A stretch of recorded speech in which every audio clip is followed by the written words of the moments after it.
व्यक्ति की है ना, जो अपना काम बहुत ईमानदारी से, कठिन परिश्रम से, है ना, अच्छे से करता था, जिम्मेदारी से अपना काम किया करता था, पर उसके जीवन में बहुत ज़्यादा समस्या आया करती थी। क्या आया करती थी? वो बहुत अच्छा व्यक्ति था, वो सोचता था मैं इतना कठिन परिश्रम करता हूँ फिर भी मेरे जीवन में बहुत ज़्यादा क्या आती है? तो वो भगवान से हमेशा यूँ बोलता रहता है कि भगवान मैं हमेशा कठिन परिश्रम करता हूँ, अपना सारा काम ईमानदारी से करता हूँ, फिर भी मेरे जीवन में इतनी समस्या क्यों आती? ठीक है। और ये इसी चीज़ों को सोचते सोचते सोचते उसके मन में है ना एक बहुत ज़्यादा यूँ क्रिएट हो जाता है कि यार मेरे मन में, मेरे जीवन में तो बहुत ज़्यादा समस्याएं हैं, है ना, अब मैं कैसे ज़िंदगी जीऊँगा। तो ऐसे कर करके वो क्या होता है कि उसकी जो जहाँ पर वो काम करता है ना, वहाँ पर भी उसकी क्या हो जाती है? लड़ाई हो जाती है। क्या हो जाती है? और लड़ाई होने की वजह से वहाँ से उसकी क्या छूट जाती है? नौकरी छूट जाती है। ठीक है। तो वो फिर भगवान के पास मंदिर में जाता है और उनसे बोलता है कि आपको आज मेरे सपने में आना ही होगा, आपको मुझे बताना ही पड़ेगा कि मेरे को आगे जाके क्या करना है, नहीं तो फिर मैं अपनी जान दे दूँगा। ठीक है। तो ऐसे ही है ना, तो फिर क्या होता है कि उसके जब वो रात में सोता है तो उसके सपने में कौन आ जाते हैं? भगवान आ जाते हैं और बोलते हैं कि भाई हाँ बेटा क्या हुआ? ठीक है।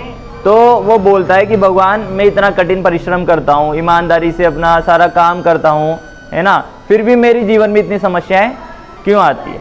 तो वो बोलता है कि भगवान मेरी तो सारी समस्याओं का आप समाधान निकालिए, नहीं तो फिर मैं अपनी जान दे दूँ। ठीक है। तो भगवान उसकी नादानी को देखते हुए उसको एक सॉल्यूशन बताते।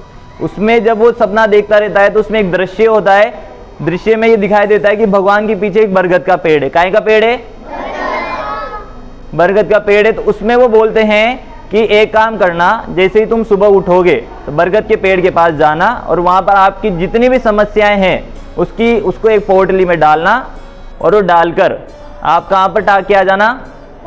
बरगद के पेड़ पर। बट वो यूँ बोलते हैं कि मैं तुम्हारी सारी समस्याओं का समाधान कर दूंगा, पर वहाँ पर जो दूसरी पोटलियाँ जो टकी हुई है, जो दूसरे लोगों की समस्याएं हैं, वो तुम्हें उसमें से कोई एक पोटली तुम्हें उठाकर लानी पड़ेगी।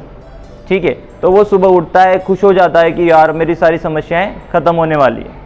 ठीक है। तो वो बरगद के पेड़ के पास जाता है, सारी समस्याएं लिख कर जाता है, पोटली में बांध कर उसको वहाँ पर टाँग देता है। और फिर उसको याद आता है कि भगवान ने मुझसे बोला था कि भाई दूसरे की पोटली उठाकर लानी है।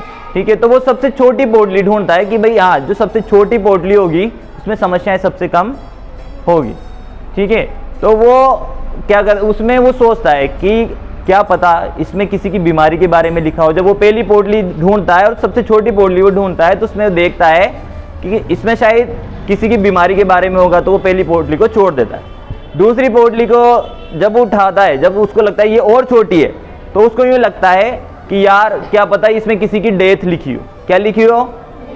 डेथ लिखी, किसी की मृत्यु लिखी हुई होती है ना। तीसरी जब वो पोटली उठाता है तो उसमें लिखा होता है क्या पता इसमें बहुत गंभीर बीमारी लिखी हो, तो वो तीसरी पोटली को भी नहीं उठाता है। ठीक है। तो वो क्या करता है कि भगवान से मतलब वही प्रार्थना करता है कि भगवान मुझे किसी और की समस्या नहीं चाहिए, मुझे तो आप में जो मेरी समस्या है वो मैं यहाँ से मेरी पोटली वापस लेकर जाता हूँ और मैं अपनी जो भी समस्या होगी उसको मैं खुद ही सही करने का प्रयास करूँगा। मैं सीखूंगा कि कैसे मुझे मेरी समस्याओं का समाधान करना है। ठीक है। तो ऐसे बोला जाता है कि कभी भी दूसरों की समस्याओं का आनंद नहीं लेना चाहिए। क्या नहीं लेना चाहिए? दूसरों की समस्याओं का आनंद नहीं लेना चाहिए, क्योंकि भगवान वही गिफ्ट करते हैं जो हमें अच्छा लगता है, जिसमें हमें आनंद प्राप्त होता है।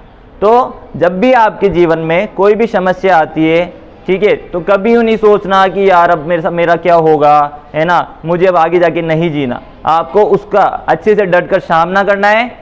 ठीक है। तो समझ में आई स्टोरी?